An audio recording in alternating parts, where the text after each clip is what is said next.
Court में हमलावर हुए, ये इनका तरीका वारदात रहा है। तो लिहाजा कल जो सज़ा मुअत्तल हुई है, अब मुअत्तली के बाद ये पहला रद्द-ए-अमल इनका आया है। आप लोग गवाह रहें, ये और इनकी लीडरशिप इन 6 जज साहिबान के ख़त के लेटर पे इंतहाई गैर अखलाकी रवैया अपनाएगी।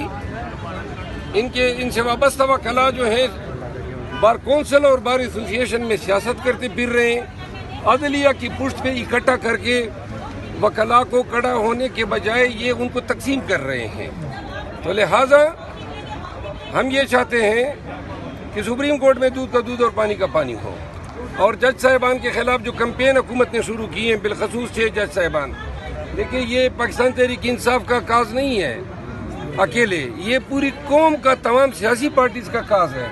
तो लिहाजा हम बैसियत पाकिस्तानी, बैसियत वकील इन जज साहिबान की हिमायत कर रहे हैं। 6 तारीख की क्या स्ट्रेटजी?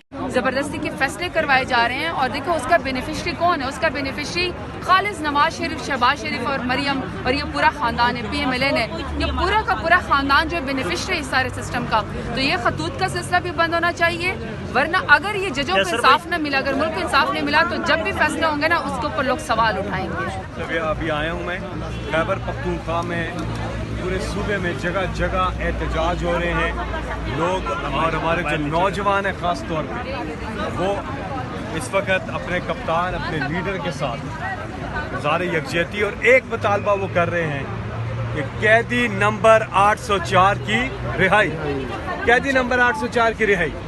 और दूसरा जो आप देख रहे हैं किस तरह से आइन को किस तरह से उसका तमस्कर उड़ाया जा रहा है। पहले भी इन्होंने यही किया जब पंजाब